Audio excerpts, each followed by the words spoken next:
Hello, this is wmpyr. Alright, so I recently saw a video where this guy was comparing pretty much a standard folding knife, so something like this, and also a karambit knife. Okay, so we're talking about something like this. And he wanted to test it out on an actual target. So he created a target and put some cloth on it. And what he did was he got the standard knife, he slashed it, and then he stabbed it, right? And then he did the same thing with a karambit. So with the karambit, he slashed it, and then he stabbed it.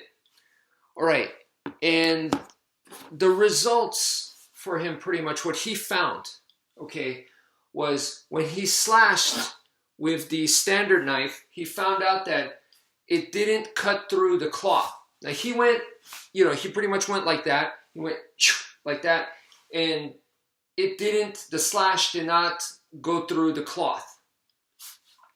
And then when he stabbed it, the blade pretty much went all the way. Okay, he was able to stab all the way. Okay, and then with the karambit, it was pretty much what he said was the reverse. So with the karambit, when he did the slash, I mean, it went through the cloth and it cut the target big time. And then when he stabbed, he felt like it just didn't stab as well as a standard knife. So according to his experiment, his conclusion was this knife is pretty much good for stabbing, not so much for slashing, and the karambit is the opposite of that. Okay, so what do I think about that? First of all, let me say that I think his experiment is fairly universal. All right, so if you do the experiment, if I do the experiment, 100 people do the experiment, it's gonna be something similar. So I think he did a fair experiment. Okay. Number two is, in Filipino martial arts, right, can't deny that we are majority slashing. We do have stabs, 100%. We use both. We use slash and we stab, without a doubt, okay? And later on, I tell you guys that it blends in. With your skill, one of the goals is to blend in the slashing and the stabbing, because it makes it harder for them to know what's coming. And, it's easier for you to adapt to the opponent. But anyway, that's later. So, but when you look at the forms that they teach us in Filipino martial arts, look at how many slashes versus how many stabs, and you'll see that I'm not lying, that we do favor slashes. That's a fact, okay? So at that point, people who do this experiment like this guy, they're gonna find out that stabbing works better than slashes. And in Filipino martial arts, we do a lot of slashing. They go, oh, that must be bullcrap. Those guys are lying to you. They don't know what they're talking about. And that's where I go, no, that's the wrong idea, okay? You have to give the respect. And I believe that they know this, okay? So in Filipino martial arts, they've been doing this for hundreds of years. They know 100%. You don't think they've done this experiment? They know it. So then why? That's the question. Then why are they slashing majority when they know slashing doesn't work as good as stabbing? Why is that? And what I want you guys to understand here is this is the beginning, okay? Understanding this is just the beginning.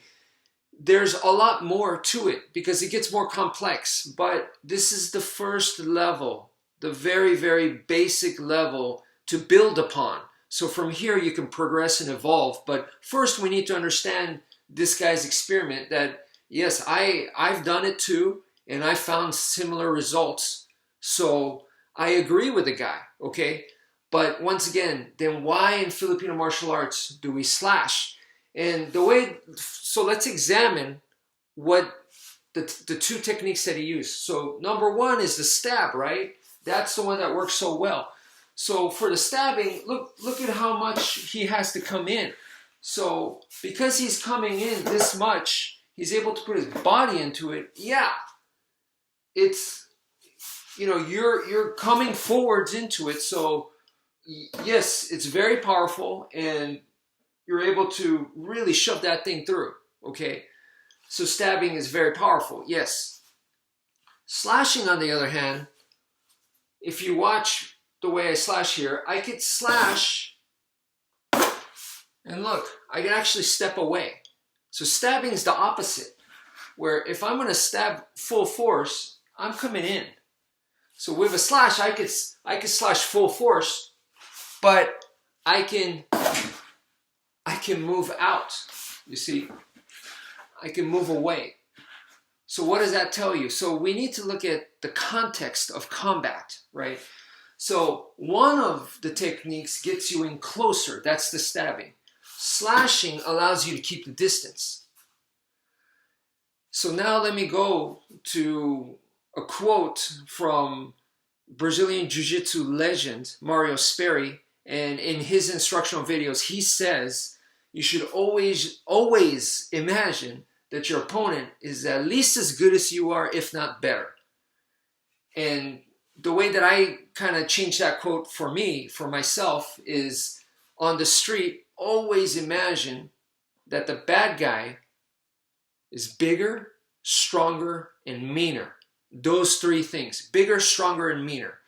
So if he's bigger, stronger, and meaner, and I'm lucky to have a knife, and this guy also has a knife, I'm coming in to stab him like so. This warrants an exchange. This almost guarantees an exchange, okay? Because he's going to be stabbing me back.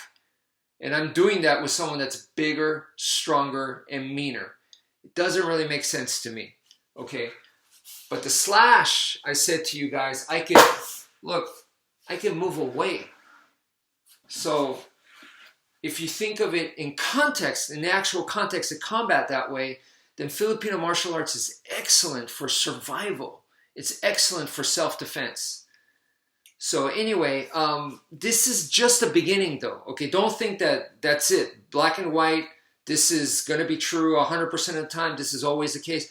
No, there's a lot more different tactics. And like I said, with your skill as it improves, we blur the line between stabbing and slashing anyway. So yeah, but this is something to understand. So that's it for now. Thank you for viewing, and take care, folks.